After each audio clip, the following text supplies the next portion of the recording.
You're listening to Uptown Radio. It's Thursday, April 8th. I'm Arcelia Martin. And I'm Kate Stockram. Today, our show explores the challenges of reopening New York City a year into the pandemic. In Greenwich Village, the community has rallied to keep historic gay bars open. LGBT people need their space to be who they are. And in Harlem, jazz clubs are reopening. Musicians young and old are gathering in one of the city's oldest venues to carry on a long-standing tradition. We're all here together. You give your life to this jazz because it's like a cause. It's American music. It's not just bars. Coney Island's beloved amusement park reopens today, too. We'll also take a look at what's included in New York's delayed state budget and hurdles facing high school athletes hoping to play sports in college. Yeah, I'm nervous, but at the same time, I'm very confident that I'll play college basketball. All that and more on Uptown Radio. But first, the news. From Columbia Radio News in New York, I'm Feilu. On Wednesday, NYPD's Hate Crimes Task Force arrested a man believed to be responsible for multiple physical assaults against Asian victims in Brooklyn. The victims include a 77-year-old man, a 65-year-old woman, and a 32-year-old woman. NBC New York's Paige Chang interviewed Leona Lau in Midwood, Brooklyn. We just walk around, even though, that guy happened on 11 o'clock in the morning. It's not 11 p.m. You don't feel safe at all. It's terrible. Like are we all senior? As of Thursday, there have been 37 reported incidents of anti-Asian attacks in New York, compared to 0 reported attacks last year. Members of the right-wing provocateur group Project Veritas stormed into Columbia Journalism School's Pulitzer Hall today. As Kat Smith reports, they demanded a meeting with the professor. James O'Keefe is the founder of Project Veritas. He arrived at Columbia with an entourage of 7 and a video camera. I really don't know, sir. You ever heard of Project Veritas before? I've heard of Project Veritas, yes, I'm sir. sure you know who I am. O'Keefe said he came to speak with Professor Bill Gruskin. Gruskin writes for the Columbia Journalism Review. O'Keefe said the professor had reached out to his lawyer to discuss the group's ongoing defamation lawsuit against the New York Times. So you came down here to talk to them in person? Yeah. You have a problem with that? The group apparently did not have an appointment, and they left the building as security arrived. Kat Smith, Columbia Radio News. Mayor Bill de Blasio announced that starting Monday, New York City schools will need to follow new guidelines before going remote. Schools can only conduct 10 days of remote classes if there have been 4 or more COVID-19 cases in multiple classrooms. We believe this new approach is going to keep everyone safe, but also keep schools open a lot more steadily through April, May, June. Previously, schools could switch to remote operations if there were only 2 confirmed cases. New Yorkers' access to COVID-19 vaccines continues to improve. People aged 75 and older can now access 26 vaccine sites without an appointment, when accompanied by an eligible escort. And qualifying adults over 65 can also request free transportation to and from vaccine sites in the city. Good news for beach lovers, New York City's public beaches will be reopening on May 29th, just in time for Memorial Day. Outdoor pools will also reopen on June 26th. It's a sunny day in the city with highs of 66 degrees in the afternoon and lows of 46 degrees at night. Friday is looking cloudy with colder temperatures. For Columbia Radio News, I'm Feilu. The New York State Legislature just passed next year's fiscal budget last night. In that bill, there's some $2.4 billion allocated for the COVID-19 Emergency Rental Assistance Program. This is New York's second attempt to provide pandemic rental assistance after initiating the program last year. Today we have Catherine Fung, a reporter and producer at WNYC. She's reported on New York State's rental relief program. Hi, Catherine. Thanks for talking with us. Hi, thanks for having me. So what will $2.4 billion do for New York renters? So many people I've talked to have lost their jobs or had their hours cut back during the pandemic, and they just don't know how they're going to pay rent. I talked to people who owe upwards of 12 months of rent at this point. Their bills are $18,000, $19,000 and not having had relief for all this time. This program is meant to help renters with the amount that they owe in rent during the pandemic and also with utilities bills that they owe. And supporters of this bill say that this is going to cover the entirety of the back rent that is owed in New York State. And whether or not that's the case, it's estimated that it would come close at least. You were talking about the program supporters. Are there any people who are opposed to this program? Well, there are critics of the program who say that a lot more outreach has to be done to make sure that communities find out about these applications and know about the program and know how to apply, and that it's easy for them to apply. We saw in the previous rent relief program that New York rolled out last year that just because the money is there doesn't mean it will necessarily reach people. The state failed to award more than half of that amount last year, and it was due to very strict rules about eligibility and the applications being very complicated. So how will it work this time? So there are eligibility requirements this time. Households have to demonstrate that they lost income during the year 2020. They have to meet certain income requirements, and they have to be rent burdened, meaning that they have to pay 30% of their income or more towards their rent. The bill allows people to sign affidavits as proof of this as their documentation, whereas in the first round of rent relief, people had to scramble to find all kinds of documentation to prove their eligibility. One important difference that's in this legislation is that people who are undocumented also qualify for this relief this round, as opposed to the first round, and that's people were ineligible the first time because of the way the federal legislation that created this funding was written, but that's been expanded this time around. Gotcha. How soon would renters expect to see that relief? We don't know when the application will be rolled out.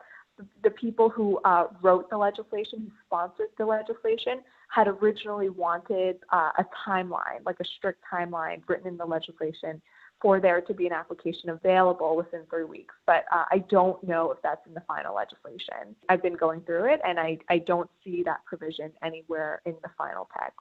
Okay. And what about landlords? How does this program affect them? This program pays relief directly to landlords if tenants apply and are approved.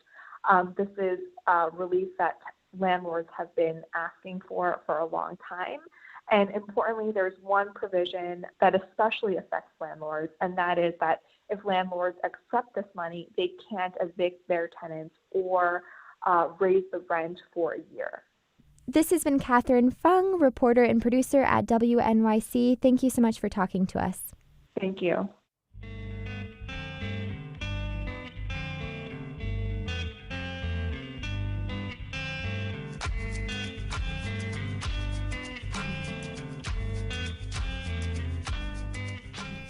New York Muslims are preparing for Ramadan this weekend. It's a month-long fast in which many Muslims fast from sunrise to sunset. Community leaders are calling for more 24/7 vaccination sites so that those fasting during the day can receive a vaccine once they break fast. Karen Monarajo spoke to one leader who is encouraging his community to get vaccinated ahead of Ramadan. I'm standing on the corner of Fulton and Bedford Avenue, outside of the Masjid at-Taqwa Mosque in Bedford-Stuyvesant. The sun is shining and Ramadan is 4 days away. Before the pandemic, this mosque would be bustling with people, but instead, the mosque is closed and under renovation.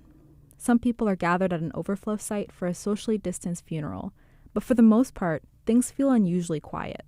Vaccine eligibility has expanded for New Yorkers that are 16 and older, but it's still difficult for many New Yorkers to get inoculated.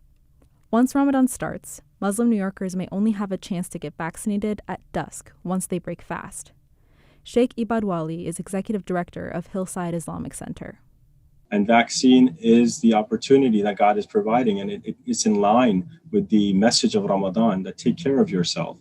Being involved with so many people, so many organizations, so many jobs, responsibilities, you need to take some time to reflect and gather yourself mentally, emotionally, physically. You need to gather yourself, and that's what Ramadan has been about. But getting a vaccine hasn't been easy.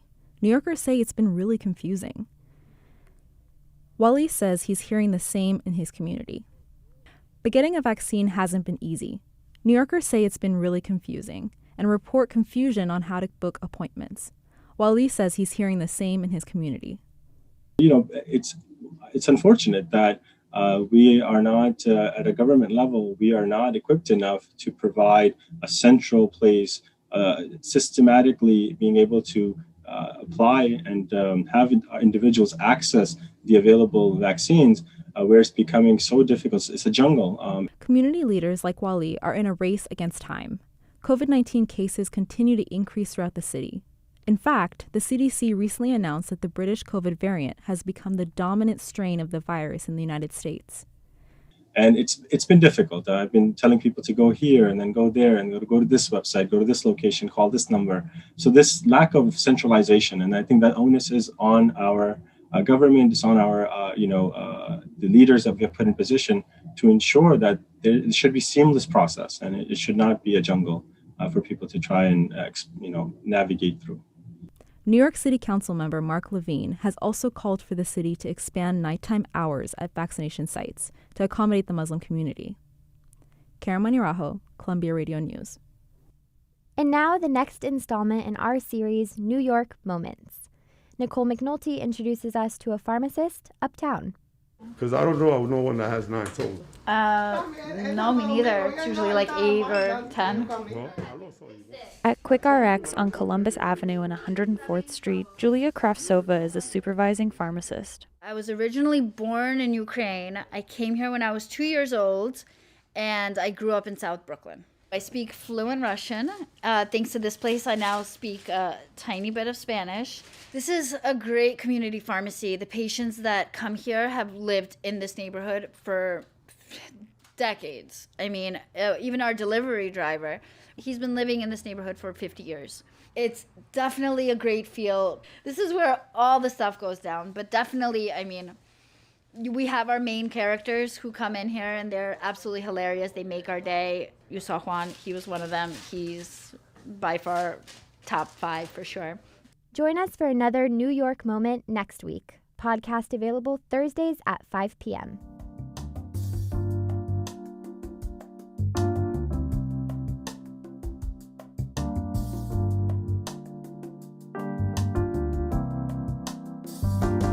The past year has been challenging for restaurants and bars. Gay bars are no exception, including the popular Hell's Kitchen bar, Therapy, which closed permanently last year. Fei Liu reports on the challenges facing the city's gay bar scene and how their loss impacts the LGBTQ community. Since the pandemic began, gay bars in New York City have struggled to stay in business. Many bars shut down and now operate with limited hours, but operational costs like rent and employee salaries continue. Helen Buford is the owner of Julius in Greenwich Village, New York City's oldest gay bar. So we closed the day before St. Patrick's Day last year, and we remained closed till approximately the end of May, first part of June. At that time, I had 20 employees, and then I had none. So we went from 100% to 0, all within overnight, as far as business-wise. Julius has survived, but other bars like Pyramid, Bedlam, and 9th Avenue Saloon weren't so lucky. It's a common story. I think gay bars have some special challenges. Gregor Mattson is a professor of sociology at Oberlin College who writes about the history of gay bars. LGBTQ plus business owners are not often as well capitalized or connected to banks as are some straight business people. So there's a lack of access to emergency funding. There is the fact that many gay bars are run as much as a community resource as they are a business. Andrew Berman is the executive director for the Greenwich Village Society for Historic Preservation.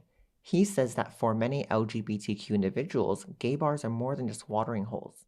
They're often places of performance, music, political organizing in some cases. All of these things often mix in these spaces. And while in our increasingly virtual world, a lot of that can be done not in person, there's ways in which some of that can really only be achieved face-to-face. Berman says members of the LGBTQ community understand how important gay bars are and are rallying to support them financially. I've definitely seen a lot of people pitch in, a lot of people spreading the word about, the danger that a particular beloved establishment might be in and how everyone can help. Like many gay bar owners in the city, Julius Bar's Helen Buford started a GoFundMe page and raised nearly $38,000, which helped pay for staff salaries during the lockdown. And at first, the GoFundMe that I started was for the employees to be able to help them get through that time until unemployment kicked in, because a lot of these guys, because they're bartenders or they're waiters or they're cooks, they a lot of their salary comes from tips. So I was concerned for them. Buford says business at Julius Bar is slowly picking up and customers are returning and glad to be back. Fei Lu, Columbia Radio News. You're listening to Uptown Radio from Columbia Radio News. More stories to come. Stay with us.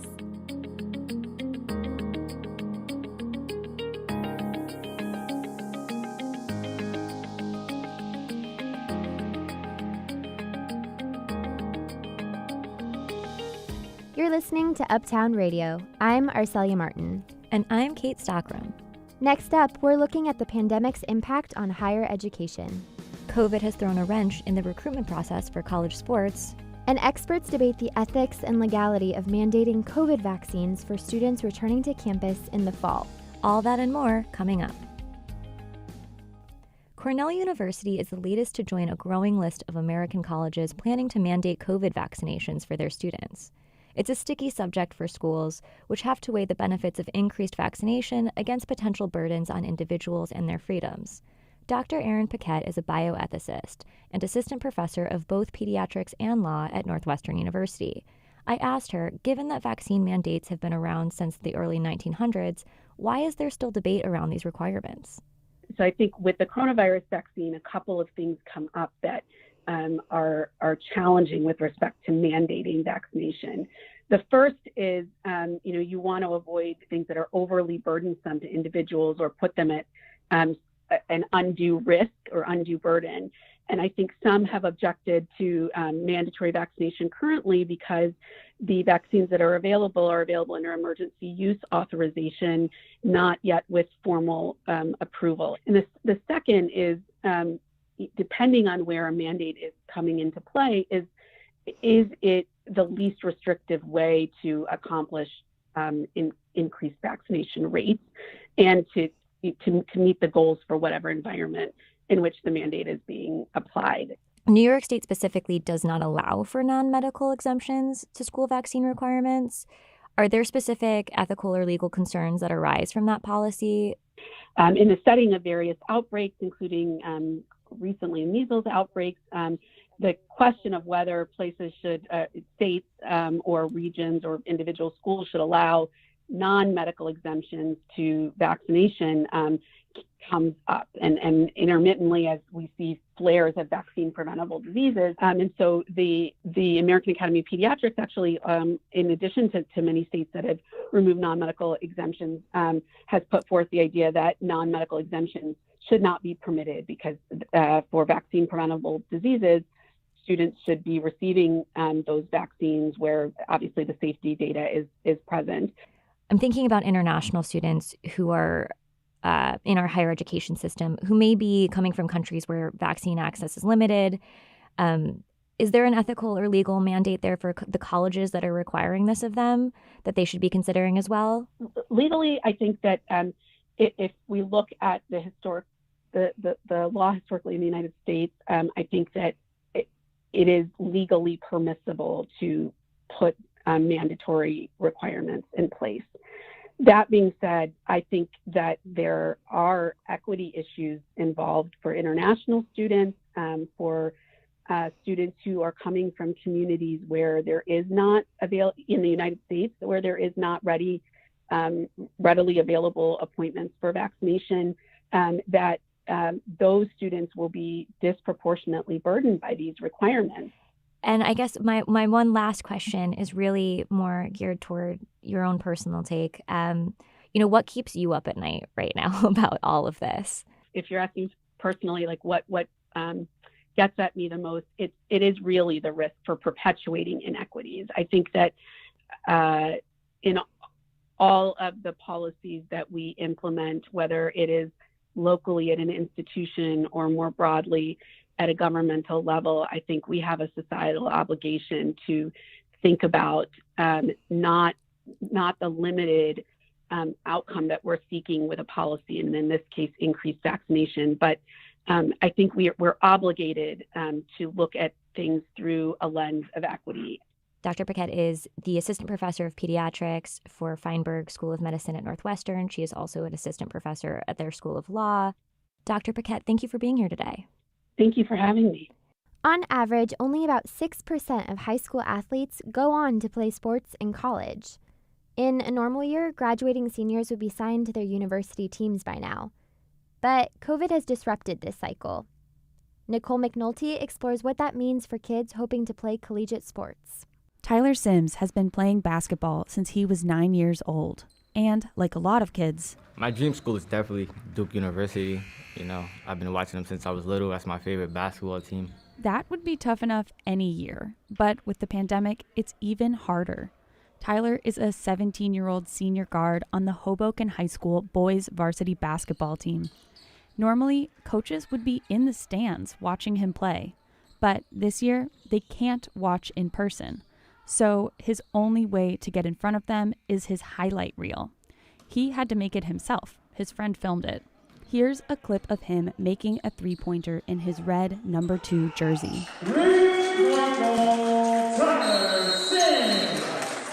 Highlight tapes were always a part of the process. Videos players make and send to colleges. But this year, his video might be his only chance. And his season was shorter. He's played half as many games. Yeah, I'm nervous, but at the same time, I'm very confident that I'll be in the hands of the right school. I'm pretty sure that I'll play college basketball. Still, Tyler, like many other kids in the U.S., is now behind the ball.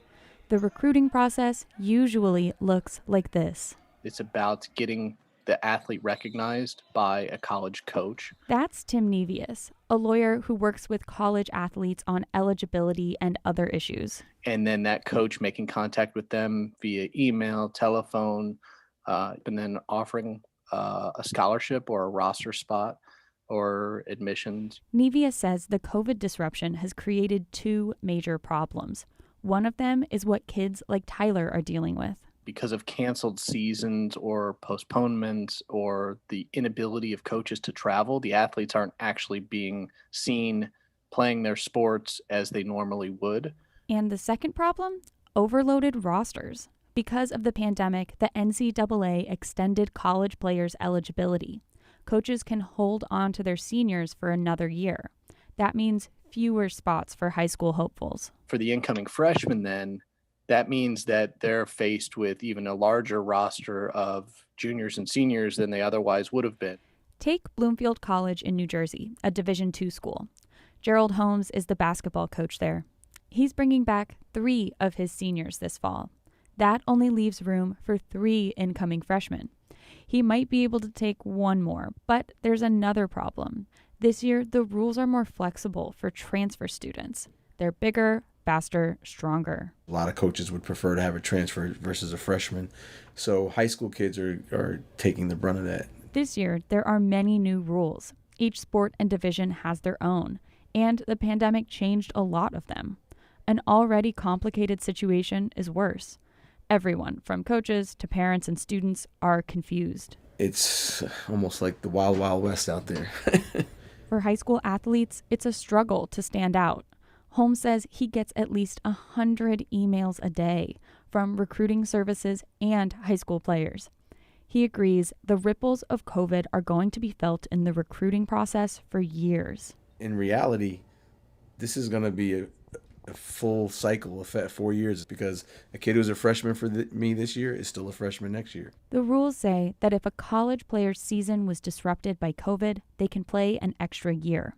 As for Tyler, the 17-year-old in Hoboken, he sent his tape to a few schools, but no one knows when he'll find out for sure about making a team. If he doesn't get in this year, he'll wait, keep training, and try again next year.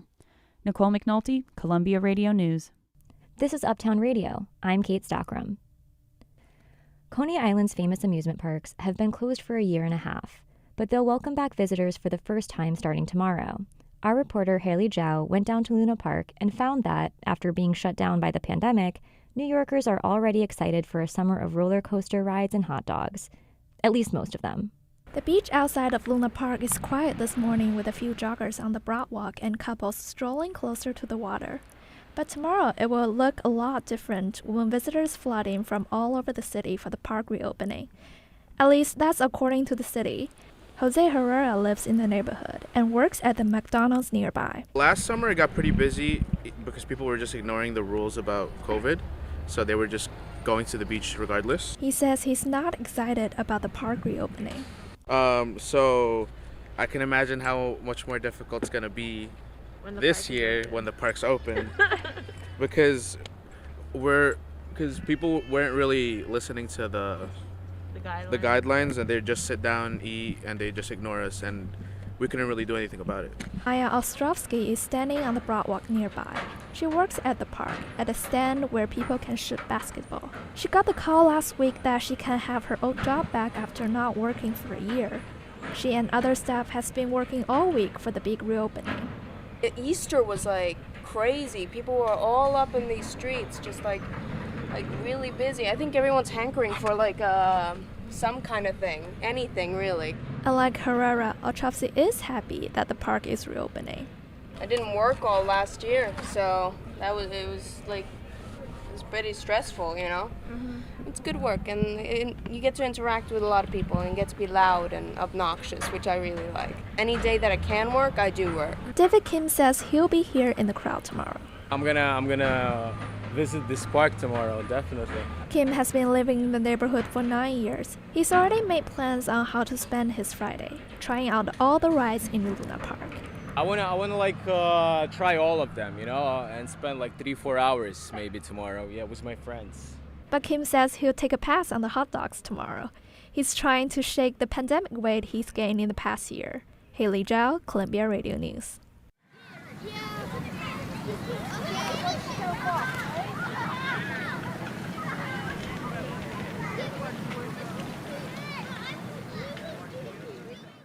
Jazz clubs are reopening, and that means jam sessions are back.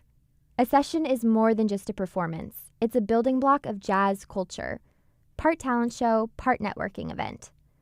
Young musicians go to learn from older, more experienced players. And jam sessions were made famous right here in New York City. Kat Smith has the story of how musicians are keeping this tradition alive during the pandemic.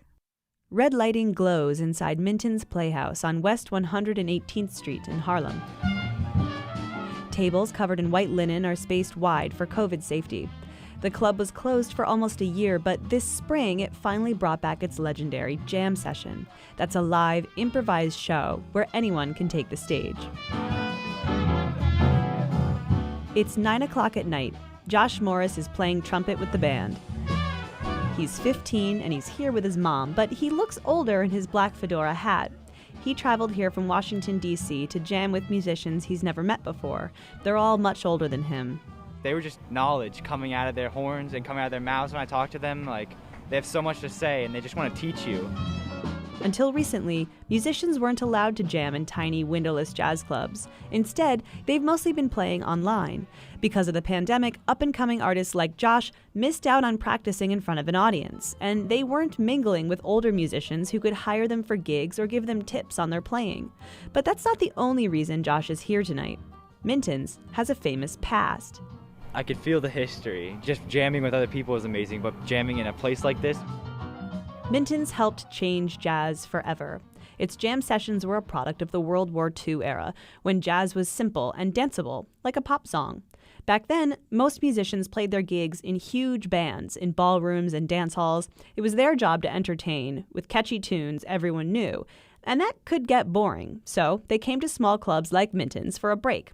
Here, only 4 or 5 guys played at a time. They created new sounds on stage that weren't written down. The music was totally unique every night, but at the time, casual listeners might have found it odd. It's music that was created by musicians for other musicians.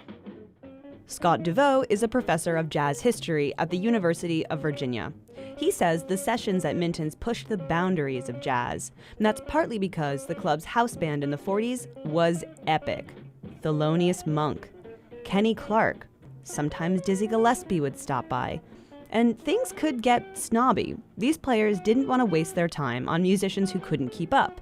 DeVoe says they had some brutal methods to weed out amateurs. Things like playing at a faster tempo, things like playing over more complicated chord progressions, so they would just kind of ritually humiliate them. Jennifer Jade Ledesna became artistic director at Minton's during the pandemic. She says jam sessions are still pretty cutthroat, but she's trying to make them kinder to help newcomers rise and excel. We're here for each other. Let's brainstorm and create something in love, not competition, not ego. It's like, yo, guys, we're all here together. You give your life to this jazz because it's like a cause. It's American music. Which is why the club is so happy to welcome 15-year-old Josh from D.C. Josh and his mother are visiting us from D.C. Josh says being on stage with his trumpet again woke him back up creatively. It's like a relief playing with other people and people like this who are so good, who kind of like can help influence my playing, because now I'll go home and, think about what happened tonight and work with it. He left Minton's with a bunch of new phone numbers and emails for the next time he's in town. Kat Smith, Columbia Radio News.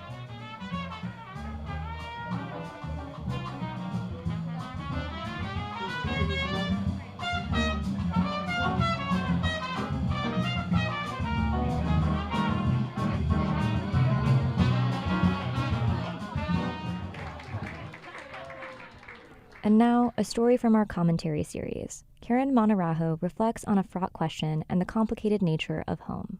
I moved to New York last year, and since then, I've met a lot of people. And within the first few moments of meeting someone, there's one question that always seems to come up. It's a question that I never really know how to answer. A tiny little inquiry that I bet you've heard countless times. Where are you from? What I say is, I was born in Canada to Burundian parents. Or, I'm from Seattle. We moved there after my dad got an H-1B visa. But what I'm thinking is, well, who's asking? And why? Is it the fact that I'm African? Did I pronounce a word wrong? Do they think that I don't belong here? I've always envied people that have quick one-liners to this question. Born and raised here, hometown there. But as I stumble through my responses, sometimes they follow up with this question's trickier cousin. Where's home? If you're an immigrant or a child of immigrants like me, you've likely spent a lot of time trying to decide where you fit in the fabric of this country, or responding to people telling you to go back to where you came from. And what does that even mean? When I was a teenager, I lived in Washington State. My family would do a 2-hour drive from our home up to Vancouver, Canada. It was like a mini vacation to enjoy the Tim Hortons coffee we really missed. On the drive north, we would prepare for that question from a border official. My mom would coach my dad, "Don't say Burundi, we're from Washington." And my dad would quip back, "I know where home is, how could I forget?" But when we pulled up and saw the immigration officer, my dad would fumble his lines. It would be this weird, confusing dance of explaining to a border official which side of the border we belonged. Almost every time, our car would get flagged for something called secondary inspection. The officer would scribble something onto an orange slip, pass it to my dad, and we would get more questions in a holding area while they searched our car. Years later, we got green cards, and the inspections stopped. But the tension never really went away. It didn't matter that our home was in America. Being Black immigrants put us at risk. All this for a trip to Tim Hortons. What do you do when the place you love and call home doesn't always love you back? Doesn't know what to do with you? I'm not at the border anymore, but I still feel like I'm on the outside looking in. I still get the question, and it still makes me uncomfortable. I find myself sizing the person up. To them, it's just a question. To me, it triggers these memories. And it's a reminder I'm still figuring out how I identify and which places shaped who I am. But lately, I'm choosing to believe in the question's opportunity to connect, rather than divide. On the days I want to keep it simple, I just say Washington State. But for those days where there's more time to dig in and interrogate, I explain that home can be many things. Where's home? Well, how much time do you have? Karen Manirajo, Columbia Radio News. Well, that's all for this week on Uptown Radio. We hope you enjoyed the show. Executive producer Leila Dos ran our show. Senior producer Katie Anastas led our staff of reporters with help from producer Megan Zerez and Jack Truitt. Senior editor Renee Roden and assistant editor Catherine Smith led our copy team. Web producer Nicole McNulty managed our live stream and website. And reporters Haley Zhao and Karen Manirajo brought us today's news. Thanks to our instructors Sally Herships, Ben Shapiro, and Patty Hirsch. I'm Kate Stockram. And I'm Marcelia Martin.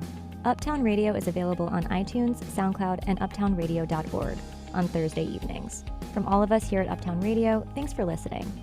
See you next week.